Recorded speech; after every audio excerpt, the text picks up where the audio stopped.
that expanded my horizons immediately. So I just always assumed going someplace else was safe, was a good idea, and that there was so much to learn.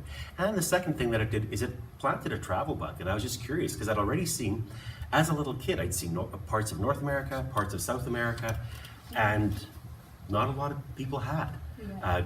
Certainly not back in the 60s when I was a kid. And we were dead poor. So no poor people certainly traveled. But because my parents were missionaries, the church paid for this. So in some ways, I had some childhood experiences of millionaires' kids because of the traveling that I did. And it just simply made me think travel is accessible, it's amazing, I want to do more. Mm-hmm. And people can all do it, right? Everyone Yes. can do it. That's awesome. So you've traveled across the globe as obviously a kid and an adult. So why Ecuador? What made it so special? I've often said that the last place that I visited is the best place. And I always plan to return to the place where I was just most recently. Mm-hmm. I remember when I was in Nepal in 1997. I thought, I'm coming back here. And this is now 20 years later and I haven't gone back. I've been to quite a few other places that I'm going to go back. And Ecuador is a place where I actually did go back. And I guess the part that was so special, I had just started a social responsibility trip here at the Steinbach Regional. Mm-hmm. I had taken groups of students or arranged 2 trips to Nicaragua, where we worked in an impoverished barrio with a local organization. And we interacted with kids, with adults, we helped in whatever areas they needed help. Mm-hmm. So when I went to Ecuador to study Spanish, then Freddie Soto is the fellow who ran the Spanish school where I was studying, and he told me about the Los Canarios Football Club, which was a social project he had started.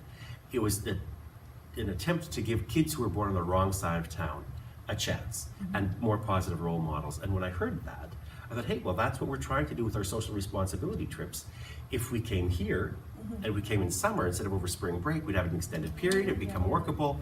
And so I asked, would you take volunteers? And he said yes. And so we came. And then you go once with a group of students and the experiences were life-changing.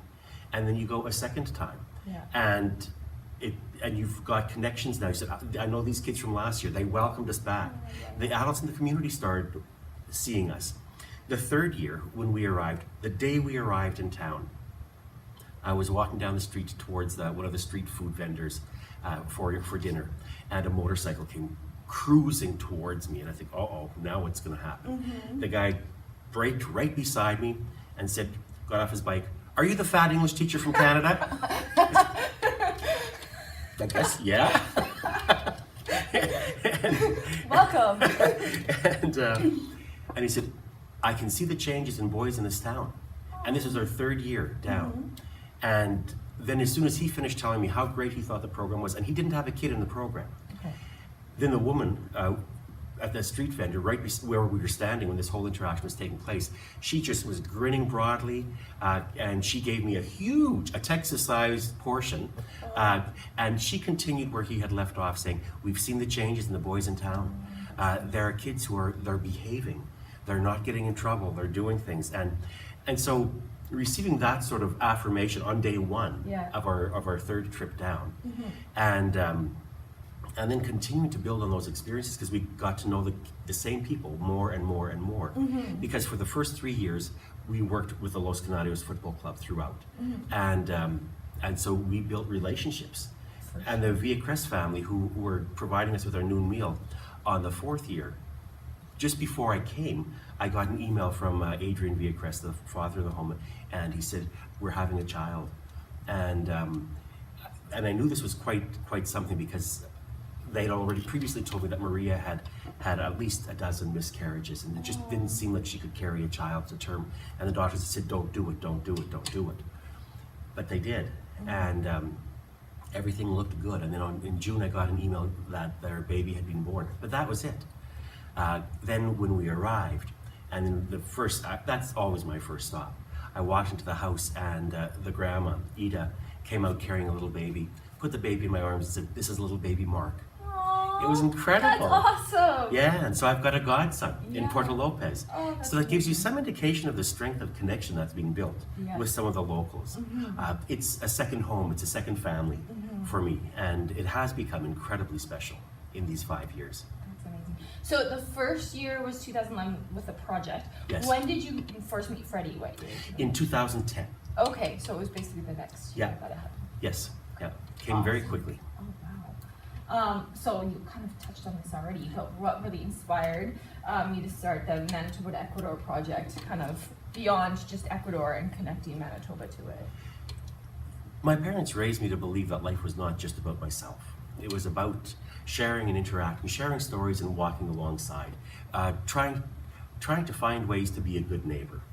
And that's an idea and a value that I've integrated into my own life and I've adopted, and I try to live with that as a directive. And so when I'd started the social responsibility program here at the school, we looked for ways of how do you interact? Here locally as well, because we've got no shortage of needs available in Steinbach to address. But there is something, for kids, there's a lot of appeal to international travel as well, and you can build experiences. And then when I heard Freddie speak about Los Canarios, and in particular, these are disadvantaged kids. They come from homes where the domestic violence is rampant, alcoholism is through the roof, and there's no family stability. And I thought, these kids sound like they need someone to walk alongside them. And if he's doing it, then maybe we could do it with them. So for me, it was super important that we didn't come down trying to impose any Canadian values or ideas about what you should or shouldn't do. But because there was already an Ecuadorian person in place who was saying, consider education, stay in school, because the average age of the first pregnancy for females is between 13 and 14. Yeah. And for the boys, they become fathers at 14, 15. And so with the Los Canarios, they were being encouraged to not become fathers so young, to stay drug-free, to stay in school, to open their doors to more opportunities in the future. And as a teacher, I think there's value in education. As a observing member of society, I think there's value in delaying parenthood beyond 13. And like I said, I'm not interested in changing cultural norms. They get to be Ecuadorian, they get to live by Ecuadorian values and standards and everything else. But Ecuadorians were saying, this is too young, this is too young. What can we do to encourage you to explore more of life? And so that was an easy idea for me to say, can we help you with that? How can we support you with that? I said, we need more role models. So the first question that almost every one of our girls, or high school students who went down, who were probably 15, 16, 17 years old, the first question they were asked is, how many kids do you have back home? Not do you have kids? Because they're 15, 16, 17, so of course they have kids. And they didn't have kids. What? No kids? No, I'm in high school. You're still in school. So here's two surprising things: no kids and still in school. And so we started building connections with not just the boys on the soccer team, but with the girls too. Thinking, wow. So you don't have to be a mother at 12, 13, 14. And so that's, again, you get affirmation for, hey, you're helping our kids. That feels good. It's easy to say, hey, let's try this again. For sure, for sure. So, okay, this is just one question. So every year, do you know numbers off the top of your head? Sorry. Of how many Canadians kids went have down? come? Yeah. Or we are in 2011 we had 11. Okay. In 2012 we had 17. Okay. In 2013 we had two groups of 17. Oh. Yeah, we were there all summer that yeah, year. yeah. And then the next year in 14 we had 27. And then in 15 we had only 5. Okay. And then in 16 we had 21. Oh. And for 17, now there was one additional trip in March of 2015.